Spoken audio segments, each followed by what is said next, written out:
really glad to talk about this work with people who are familiar with mirror symmetry of Loyanger pairs. The title of my talk, and please do not hesitate to interrupt me in case you have any questions. The title of my talk is Compactifying the Moduli Space of Loyanger Pairs via Mirror Symmetry. It's joint work with Paul Hecking and Sean Keel. So, okay, here is the plan of my talk. I'll begin by a brief review of mirror symmetry for Loyanger pairs, following the work of GHK1, Gross, Hecking, Keel, their first paper on mirror symmetry for Loyanger pairs. Just a second. Let me try to move. Okay. Yeah. Okay. So after the review, I will talk about mirror construction via counts of non-Archimedean curves. So our goal is to construct a compactification of the moduli space of Loyanger pairs. And the first step we do is to rework the construction of GHK1 in terms of using counts of non-Archimedean curves instead of scattering diagrams and broken lines. And after that, I will talk about a fiber-wise compactification of the mirror family. So the idea is that first we compactify the fibers, and then we compactify the base. For compactifying the base, we will introduce a generalization of the Gelfand-Kapranov-Zelevinsky secondary fan, and this will be a complete fan. So if we take the associated toric variety, we get a complete or projective toric variety that will be the base of our compactified family.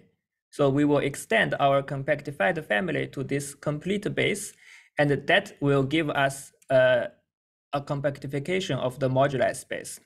So finally, if time permits, I will talk about how to glue the mirror families over the full secondary fan, and this gives us the compactification that we would like to construct. Okay, so this is outline. I will give more details in the talk. Yeah. Okay, so let me begin by review of mirror symmetry for Loyanger pairs following GHK1. Definition: a Loyanger pair YD consists of Y, a smooth rational projective surface over complex numbers, and the D in the anticanonical class of Y is a singular nodal curve. Its interior, denoted by U, equals Y minus D, is a log Calabi-Yau surface. So remark that this condition implies that D is either an irreducible nodal curve like this, or it is a cycle. It's a cycle of smooth rational curves, of n smooth rational curves like this. And for simplicity, we will assume the case n greater or equal to 3.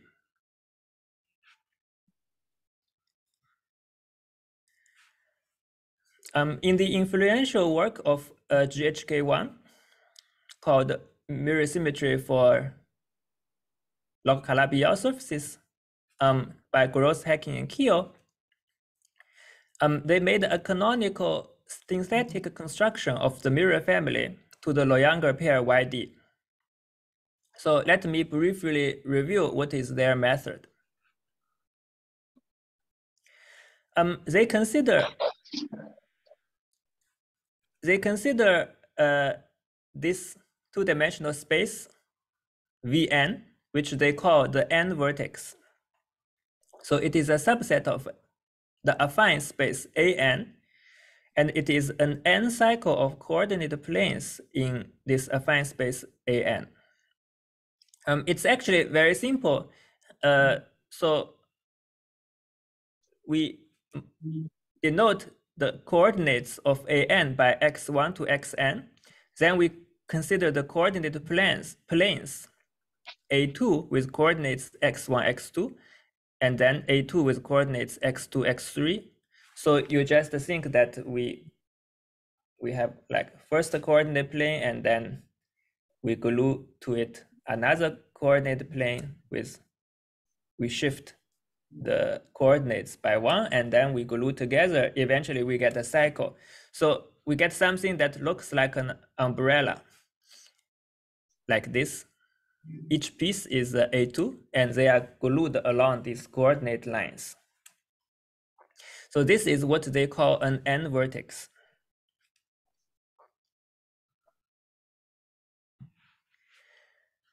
Yeah, and then they let R to be the monoid ring over this monoid of effective curve classes, C bracket and E of Y.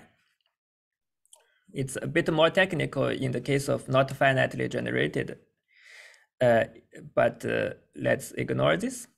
And they consider R hat to be completion along the maximum monomial ideal. So just completion along the point. Okay. Yeah, are there any questions at this point?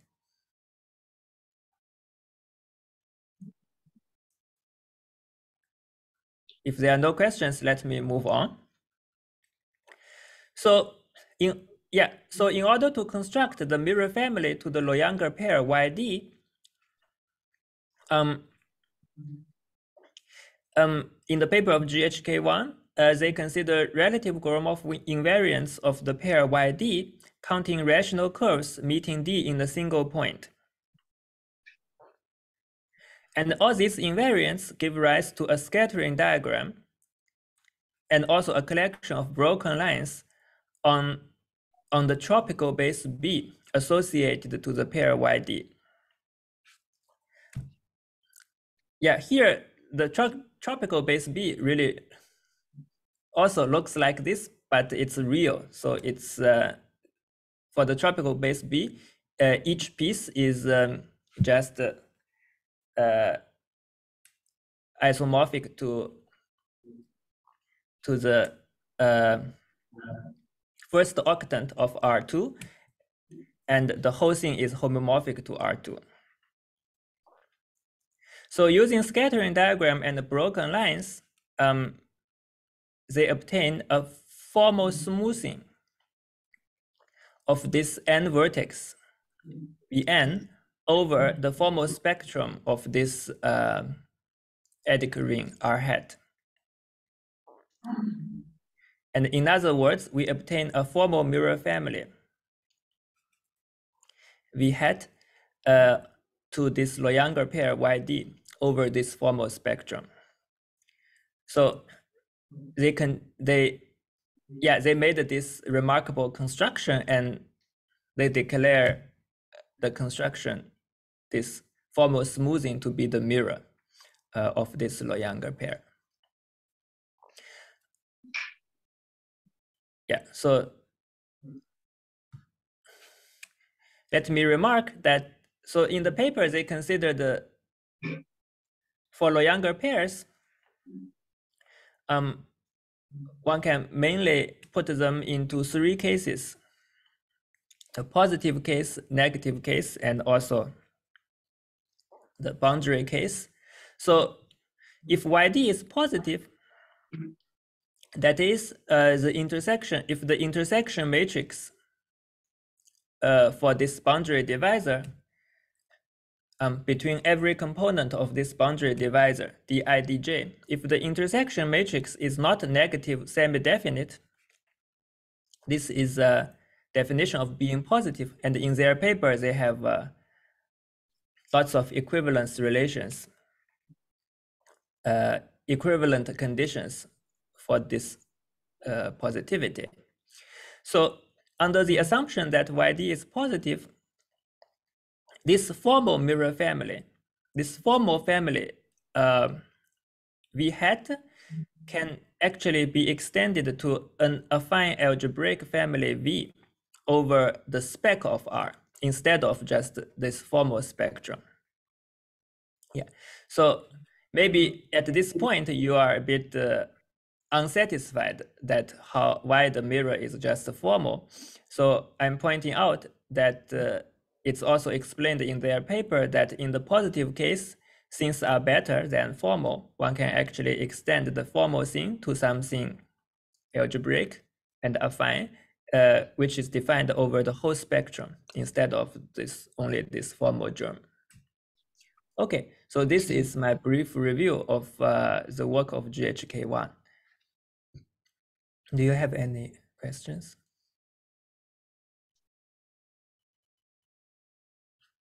I think we're good.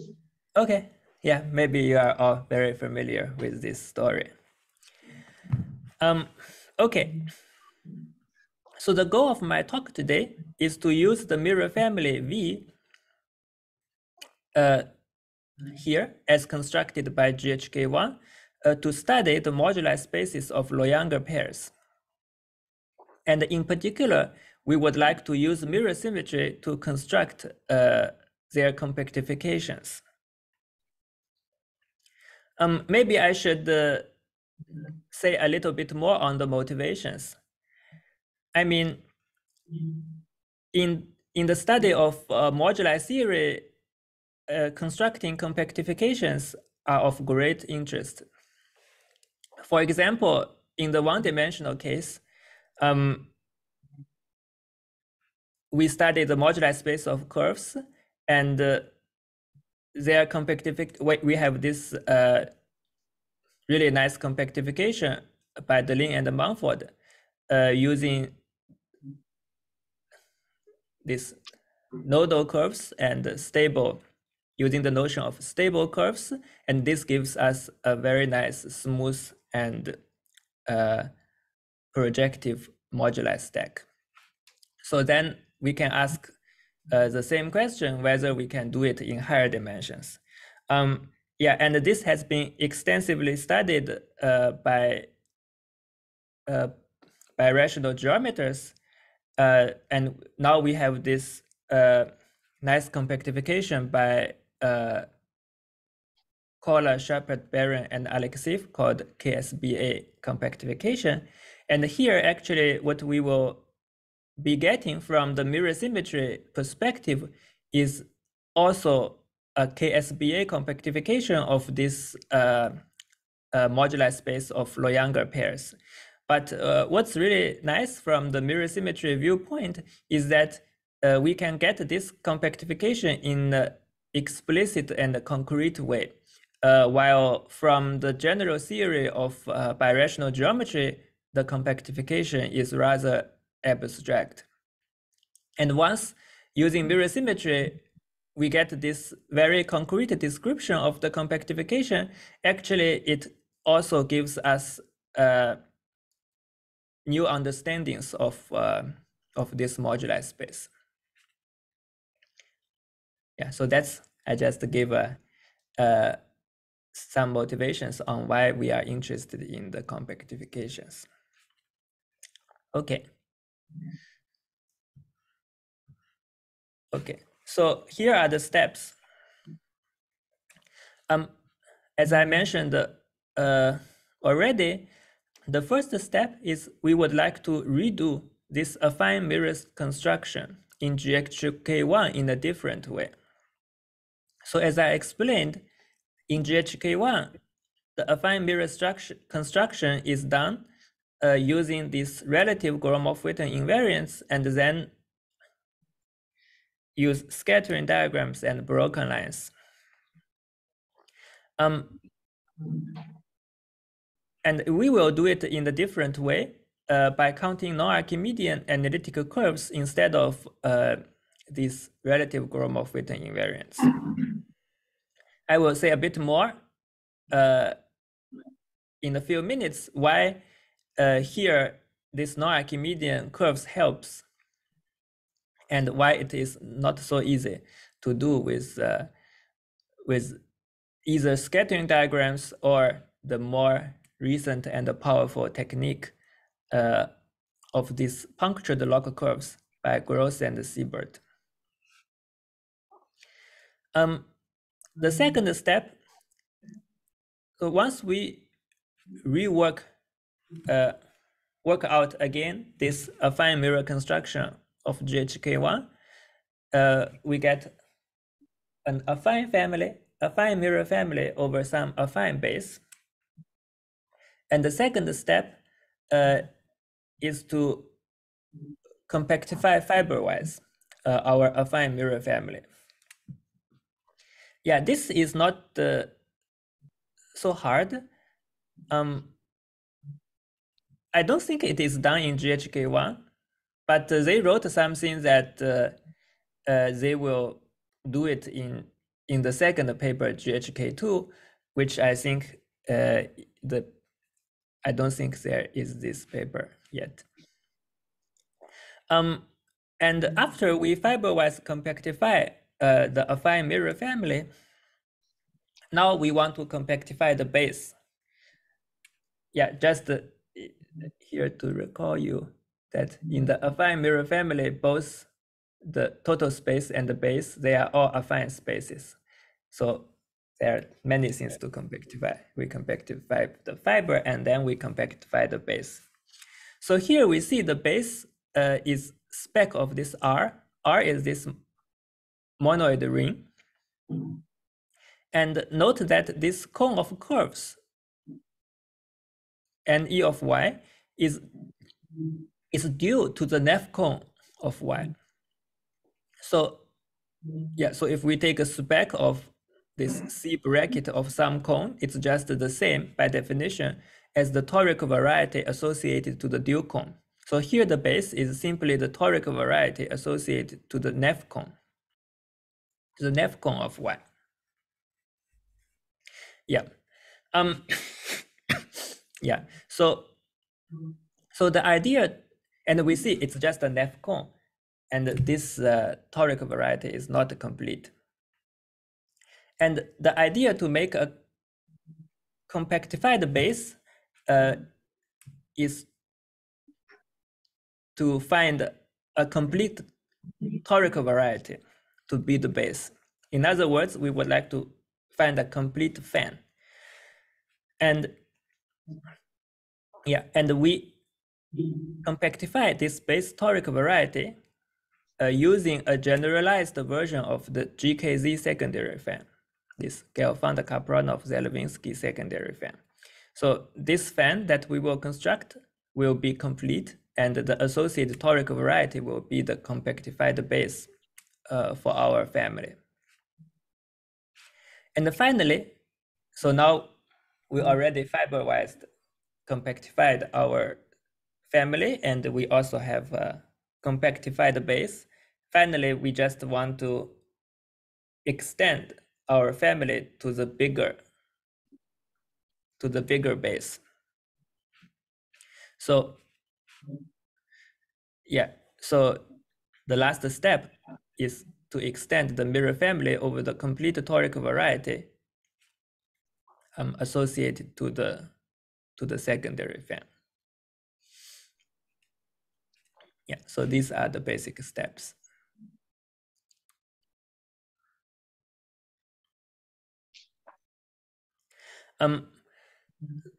Yeah, so maybe you ask, why do we suddenly say something about non-Archimedean geometry while the whole setup has nothing to do with anything non-Archimedean? I would like to remark that the non-Archimedean approach is actually essential for realizing the last step. For the first step and the second step, actually now there are many ways to do. There is this original method by GHK1 using scattering diagrams, broken lines, and these so-called counts of A1 curves.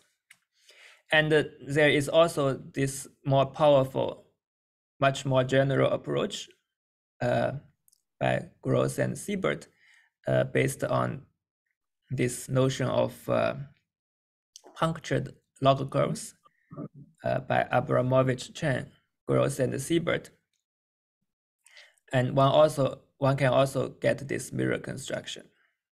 And I said to compactify, it's also relatively easy. But to make the compactification or to extend the mirror family, I mean, to fiber-wise compactify, it's relatively easy, but to extend the mirror family over the bigger base, it's actually not so easy. Not so easy if we use either the GHK1 approach or the logarithmic approach. Yeah, so here I remark that this is essential for realizing step 4. Actually, we also use some non-Archimedean geometry in step 3 because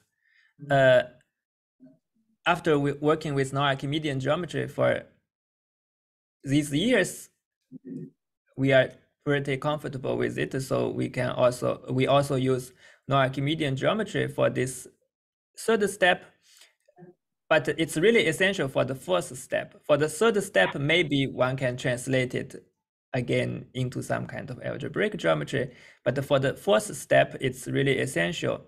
And as I mentioned, that it's something that we don't know how to do using either the scattering diagram approach of GHK1 or the punctured log curves approach by Gross and Siebert.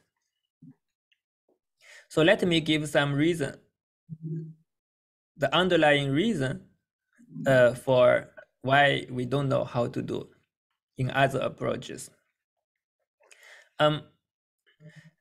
Actually, in order to glue mirror families over the larger toric base, so that we have some family over the affine base, and we want to extend it over this larger complete toric variety.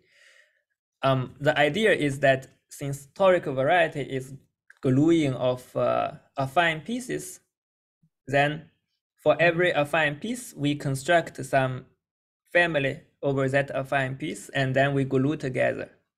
So the base toric variety, by definition, is glued is a gluing of these affine toric varieties. And over every affine toric variety, we construct some family, and now we also want to glue the total spaces together. So when we want to glue these things together, we must show that the multiplication rule for the mirror algebra for every piece depends only on the log Calabi-Yau, the interior of the Loyanger pair, not on the compactification Y of U. So up to, they will depend, but they only depend in a very mild way. If we ignore the curve classes in the coefficients, then they should not depend. And this is the basic idea that we are able to glue the families together and obtain a compactified family. So essentially, we want to show that the mirror algebra is somehow really determined by the interior of the Loyanger pair instead of the compactification Y. Yeah, and also maybe I just want to say that also the title of the conference, it's also called mirror symmetry of Loyanger interior instead of Loyanger pair. So here I really want to point out, that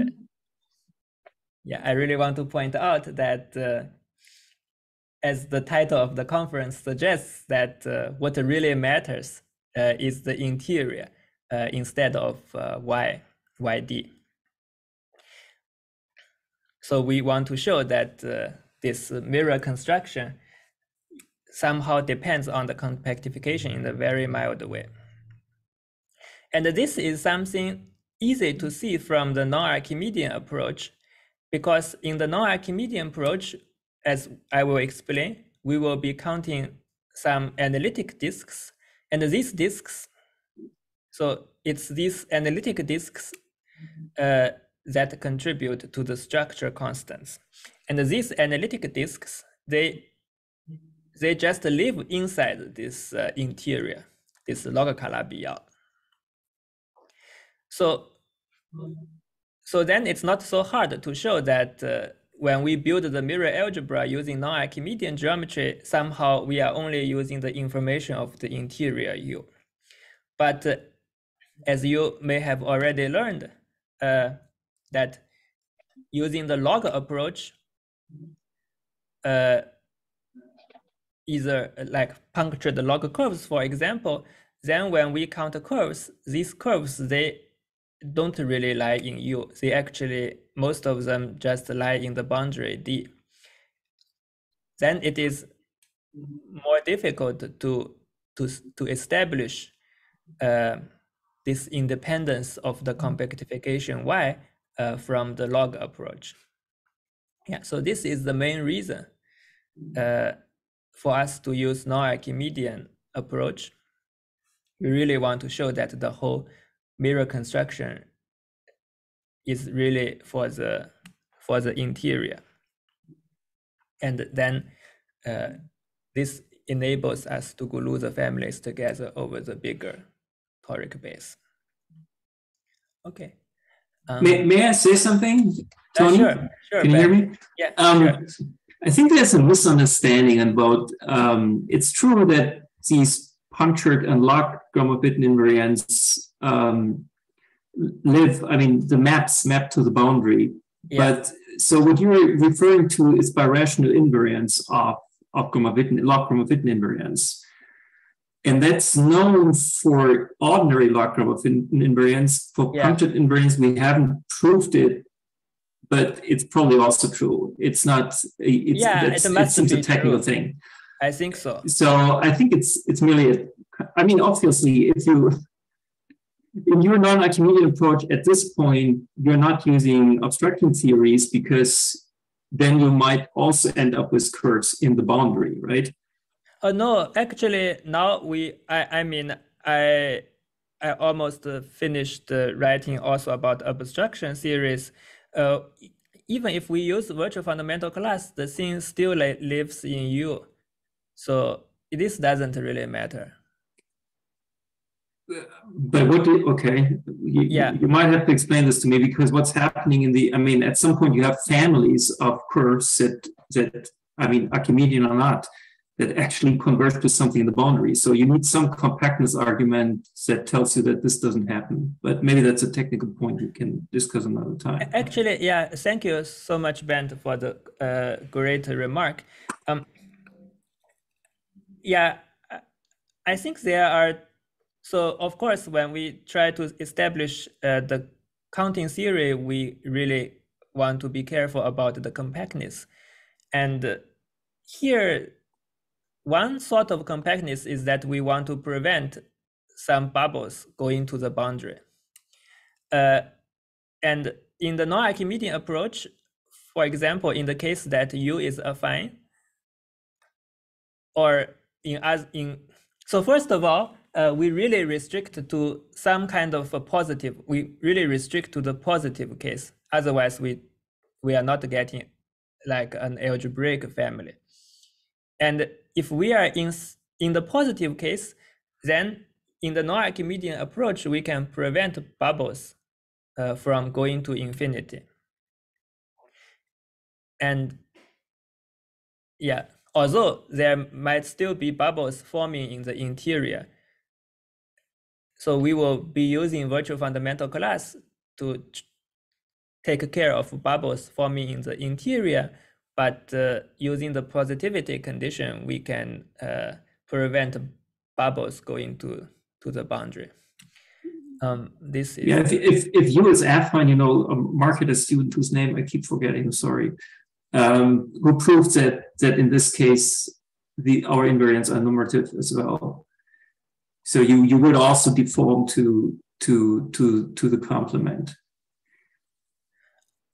I think a positive and affine there's little bit of difference.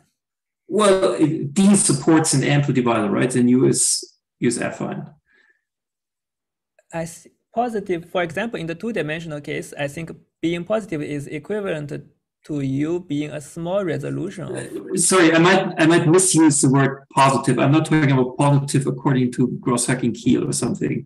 I'm talking about D supporting ample divisor, and that's obviously equivalent to saying that U is affine. That's true. That's a little bit stronger than it's necessary for. Okay. Yeah. And, so you have a different condition. So what? And also, I think the paper that you mentioned by Mark's student, it works in the case where we proved the Frobenius. That's correct. Conjecture, that's correct. That's where correct. we assumed we proved this non-degeneracy.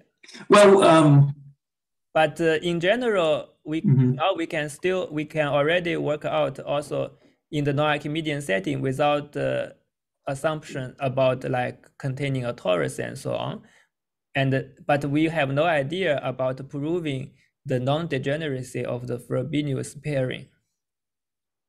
Right. Yeah, and and also as Bent pointed out that I think it's also possible, although a bit more work is needed to show the same thing in the punctured log approach. I'm just saying that it's a bit more difficult. Yeah, so, okay. Are there any questions or other remarks?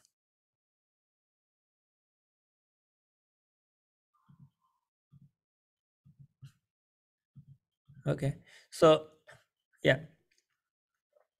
So let me just first give the main result of today's talk. Let YD be a Loyanger pair with D ample. And we have this affine mirror family curly V over this affine base spec R, which is a toric variety associated to the Neff cone. So we claim that this affine mirror family in GHK1 compactifies and extends to a flat family of possibly singular Loyanger pairs over this complete toric variety associated to our generalized version of the secondary fan. And moreover, this compactified and extended family satisfy the following conditions. First, the singularities, we claim that singularities are nice. They are semi-log canonical, which is a higher dimensional generalization of this more familiar one-dimensional notion of pointed nodal curves. And furthermore, they are still log Calabi-Yau in the sense that kx plus e is trivial. And the second, concerning the boundary, so it's really a family which consisting of Loyanger pairs as what we started with. So the boundary is actually a trivial family of a cycle of rational curves, like what I drew in the beginning. And yeah, if we look the fibers over the structural torus, so after we compactify the family, some fibers might be very singular. But if we just look at the family over the structure torus inside the bigger toric variety, so we consider fiber XE, a fiber XE over the open torus, then X is a Del-Petzel surface with at worst Duval singularities. It just means canonical singularity in the two-dimensional case. And E in X is an anti-canonical cycle of -1 curves. Here we say Kx degree -1 because the whole thing might not be smooth. So we don't want to say minus, we say a bit more precise what -1 mean. Yep, and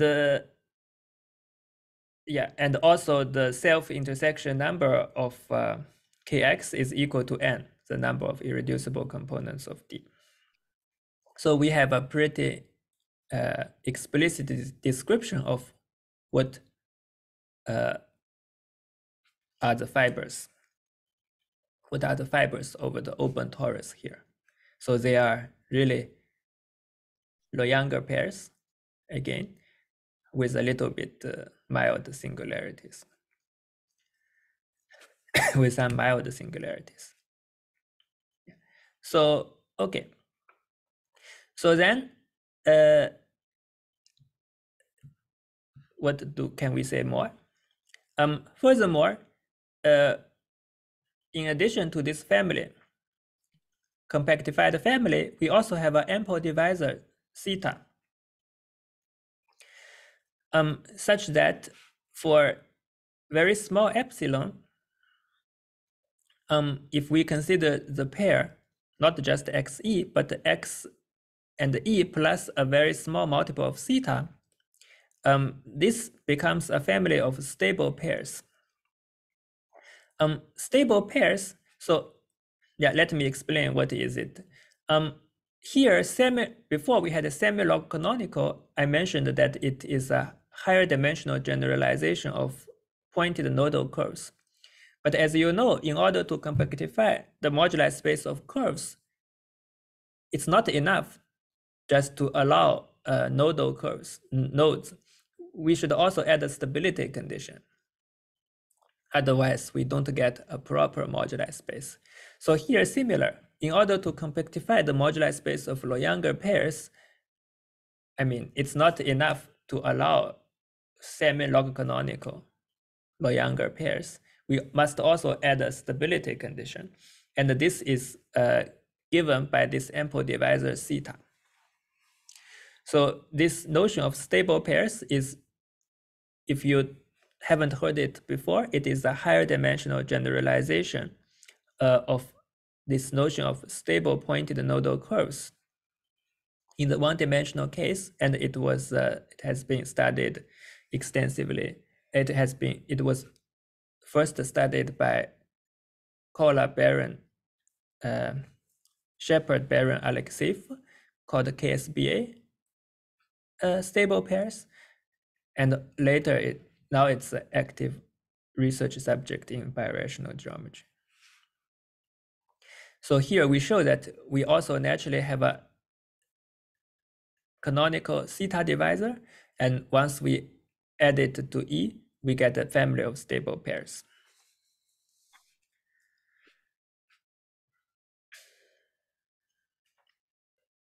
Yeah, so once we have a family of stable pairs, we consider this moduli space of stable pairs. We denote it by SP. It is a higher dimensional generalization of this Deligne-Mumford moduli stack, MGN bar. So yeah, it's proven by,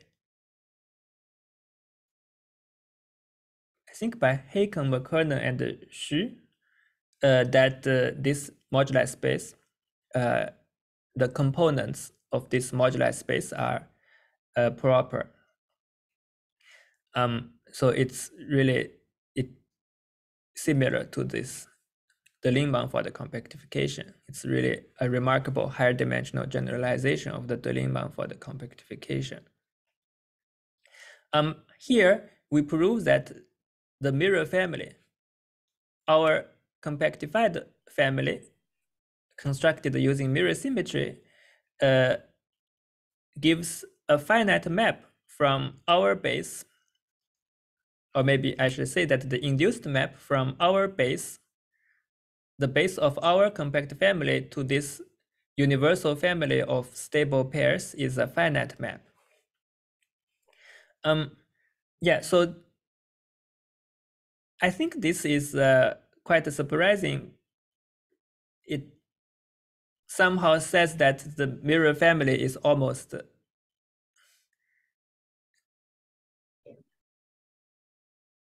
I mean, I would like to say universal, but here not yet, but just it's kind of almost the like there's very little redundancy here. I think I can one can say more a little bit later. Yeah, let's look at the last statement. I want to say that the mirror family we obtain is almost a universal family. So this finiteness gives somehow the uni part of being universal, and the last point I want to mention is this versal part of being universal. So by dimension counting, once we have this finiteness, we can do dimension counting, and we can actually, using dimension counts, we can actually give a pretty explicit description of the image of this induced map from the base of our family to the universal moduli space of stable pairs. Yeah, so the image of the map above is the closure of the moduli space of triples xe theta, where maybe I should first just say that in the simplest case, this xe theta is just a Loyanger pair with an ample divisor that doesn't go through the nodes of D. And in general, it's a little bit more complicated because we need to take care of the singularities. So in general, it's the closure of the moduli space of triples xe theta, where X is a Duval del Petzel surface of degree n. And the pair Xe is log canonical. And when we add a small multiple of the theta divisor, we get a stable pair. And furthermore, E is an n cycle of -1 curves, and we ask X to have a an type singularity, and here this n is equal to di -1. So we ask X to have this an type singularity at every node, where this subscript is di -1 and the di is equal to -ky, the intersection between -ky and this ith component of D. Yeah, maybe it's a bit too much information in this statement. In particular, let's just look at the case where D in the Loyanger pair, dy, yd, where D is a cycle of -1 curves. So in this case, the mirror will be smooth. Yeah, the trouble we have is that in general, if we start with a smooth Loyanger pair, a positive smooth Loyanger pair, when we look at the mirror, the mirror is not smooth. Nothing in the mirror is smooth. Every fiber is singular. So as I mentioned in this point 3, what we can show, and actually it is what happens in practice, is that the fibers, they always have some Duval singularities in general. Even if we start with something smooth and positive, most of the time, all the fibers are singular. And And here we get a pretty explicit description of the singularities. It's singular at the nodes. So yeah, it's a little bit complicated. But in the case where D is a cycle of -1 curves, then all the fibers are actually smooth. So here we get a pretty explicit description of the image, which is just a closure of this smooth Low-Younger pair together with the ample divisor theta. Okay, so this is the main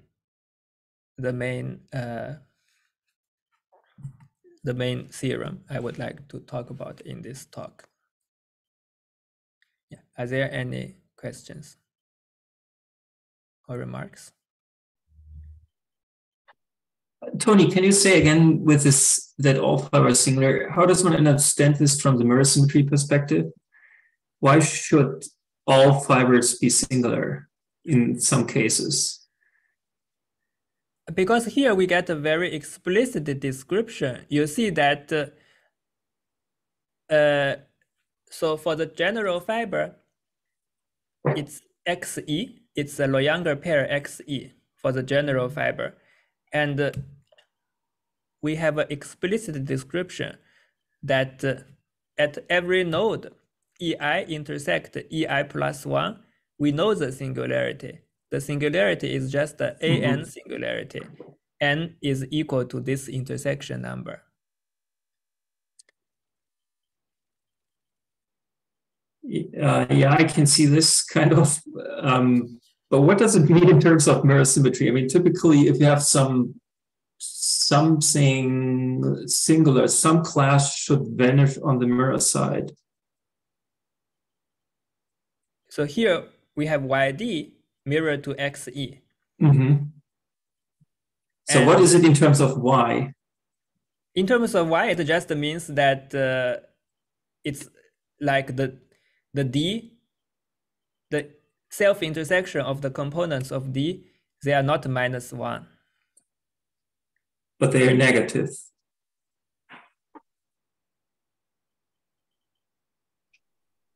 Or could they be positive?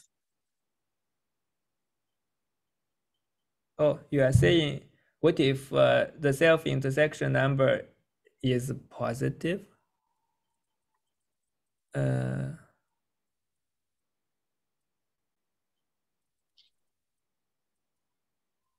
I guess in the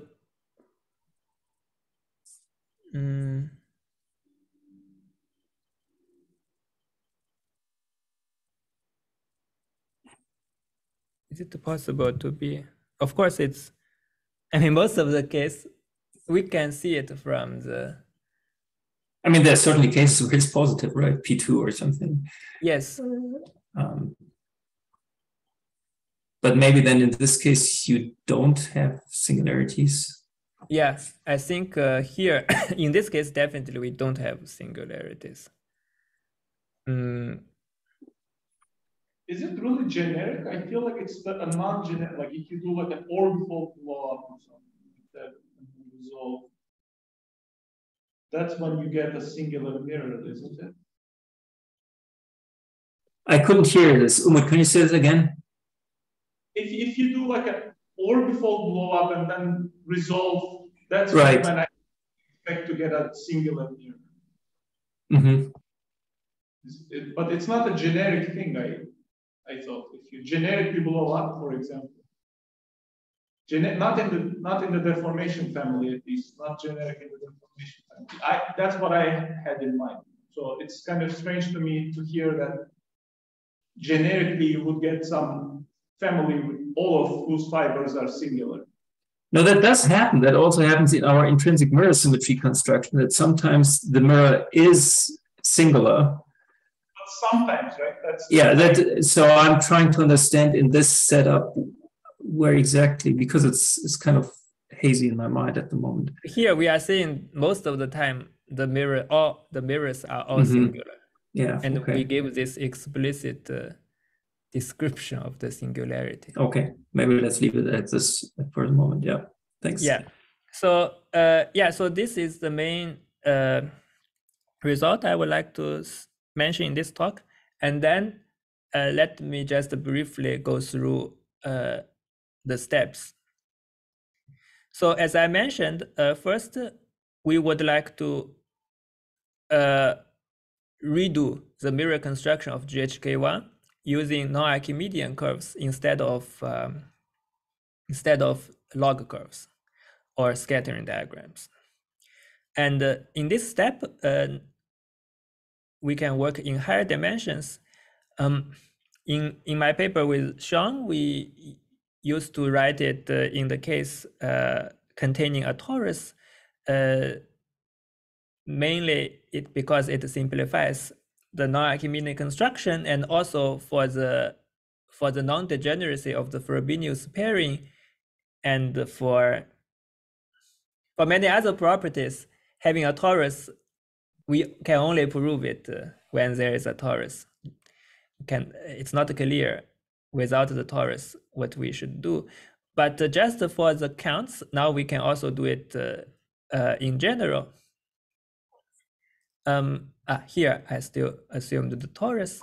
I just point out that you have 10 minutes left, so looking at your kind of steps, I just wanted to point out. Yeah, I'm aware of my time, so thank you, Umut, for the reminder.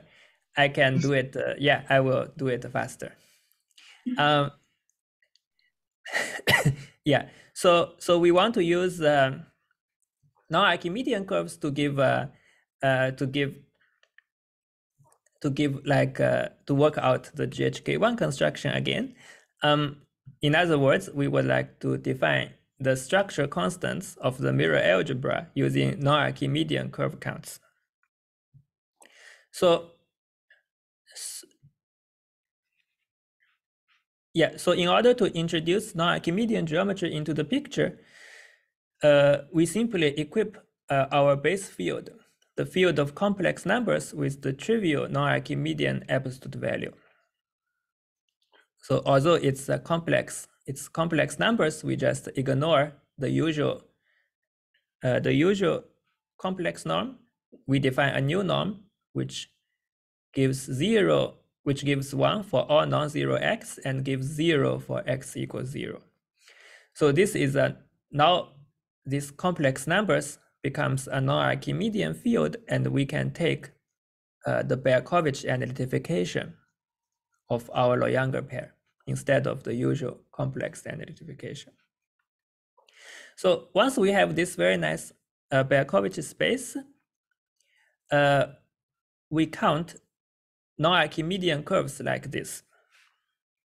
So yeah, so heuristically, the structure constants are simply given by non-Archimedean analytic disks, like these red disks in this Berkovich analytified Y, satisfying the following properties. We ask that the disk to intersect the boundary divisors with some given order imposed by P1 to Pn. And then we ask that the boundary of the disk to map to the point Q. And furthermore, we ask that the derivative at the boundary here is also in the direction Q. And the curve class of this, the disk has class, the class of the disk is equal to gamma. And finally, we need to impose some regularity condition on the boundary. Yes, this is the rough heuristic picture, and the precise construction is a bit more technical. So what we can show is that when we define structure constants like this, we get a finite sums, and it gives a finitely generated commutative associative R algebra structure on A. And as mentioned by Bent, that it is now proved by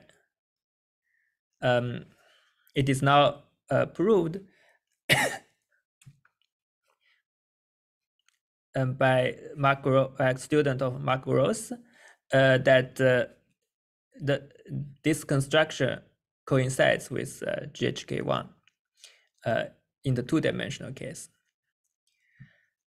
In general, since the proof is based on this non-degeneracy that I proved with Sean Keel, and we can only prove it under some assumptions. In general, I think it's not yet known.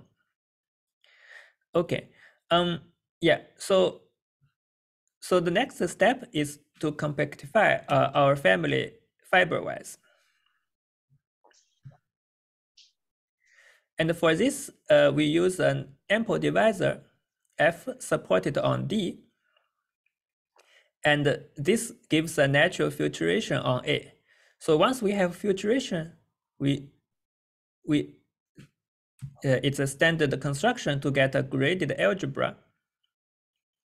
And if we take a proj of this graded algebra, we get the fiber-wise compactification with the boundary divisor. The fiber-wise compactification X with boundary divisor D, boundary divisor Z. So then we prove that the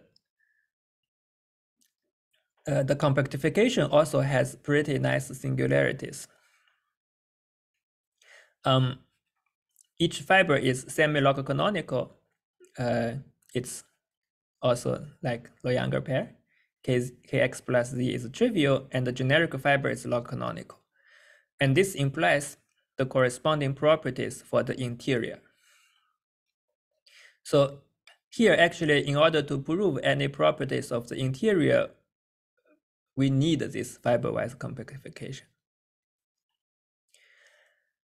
Okay, so that's for compactifying the fibers. And next, we want to compactify also the base. For this, we make a generalization of the Gelfand-Kapranovich-Zelevinsky secondary fan. Yeah. Maybe let me skip this because it's kind of a different subject. And maybe let me just say 1 minute what's the rough idea. The rough idea is that we use this Mori fan in Mori theory, and then we glue some cones of the Mori fan together to make a coarsening of the Mori fan, and this will be our secondary fan. So the final step is to glue the mirror families over the secondary fan. So now we define some affine family over each cone of the secondary fan, and we do the fiber-wise compactification, and finally we glue all these families together over every cone of the secondary fan. So all we need to show is that the gluing for the total space are compatible with the gluing of the toric variety. Yeah, that's the main ideas for obtaining the compactification of the space of Low-Younger pairs. Thank you so much for your attention. Yes, you don't want to tell us 1 minute about 4? 4 and 5, like you were saying there is some essential point about using non-Archimedean geometry. Yeah. For, in 4, yeah, yeah, exactly. So, yeah, thank you, Umut, for the question. Yeah, so here I'm saying that as you see in GHK1, we have some family over an affine base, and that affine base is an affine toric variety.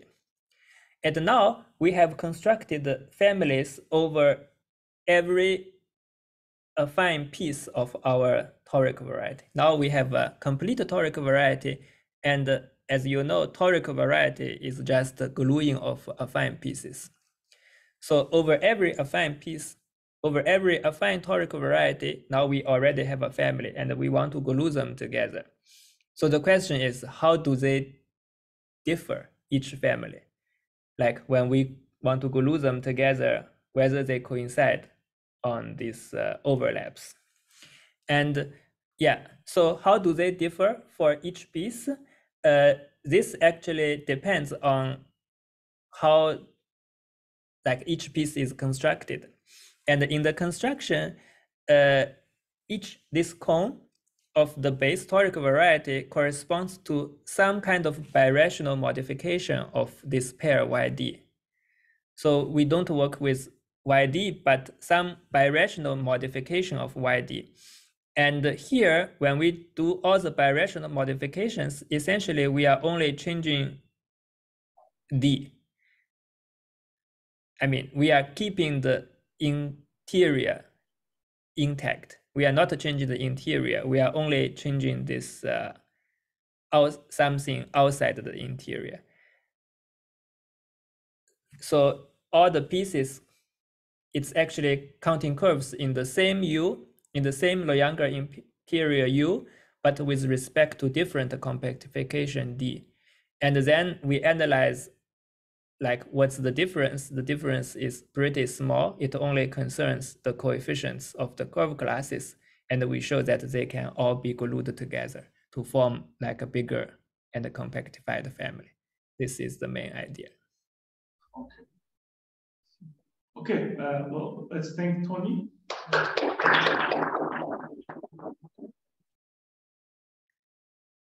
Any questions from the room? Questions from Zoom?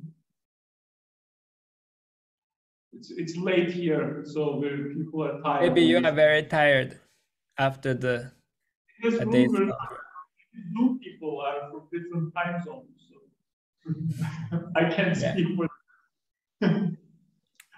Okay, well, let's see. I have one question actually about like the negative definite case. So is there some way to extend it to the negative definite case where you would have like over the sort of toric boundary, you would have some family of type 7 surfaces? I mean, the negative definite case is really extensively studied in the paper of GHK1. And I think we know that in the negative definite case, we cannot extend it to a big affine family. What they did in their paper is that they were very precise about where they can stand. They figured out these strata in the toric variety over which the family can extend, and they used it to prove this Loyanger conjecture about the smoothing of these quotient singularities. But I think we know that we cannot get a bigger family than that. So we do not expect an affine family or even a compact family in the negative definite case. But actually, this is a very interesting question, because if we start with the Loyanger pair YD, a negative definite Loyanger pair YD, then of course we can also ask what is the moduli space of all the deformations of this Loyanger pair YD, and how to compactify this moduli space. So here, really, to use the idea of mirror symmetry, we would like to use the idea twice. So first, we do mirror symmetry once, and we get this non-extendable formal family. And then we would like to apply mirror symmetry one more time to this formal family. And then we get back not just the original YD, but like the universal deformation and also compactification of the original YD. So I have been talking with Sean for a while. Yeah, so here the difficulty is that we want to study mirror symmetry. We want to do it in 2 steps. And in the first step, it's the usual mirror symmetry as done in GHK1. But in the second step, it's mirror symmetry for this formal thing. It's not mirror symmetry for some familiar algebraic variety. But non-Archimedean geometry still makes sense for this kind of formal like family. One can take this Berkovich identification and get some totally non-algebraic analytic space. So then the question is whether we can do this non-Archimedean curve counts again to this totally analytic thing. And yeah, I have been discussing with Sean because he really wanted to find some cases where it's harder to apply log geometry, and to find some cases where this non-Archimedean geometry can that we can use. So we really thought about this case, this totally formal case, totally non-algebraic case, and I think the curve counts it's still possible to do, but what is harder is that in our construction we use not just non-Archimedean geometry, but we have to use also results about birational geometry.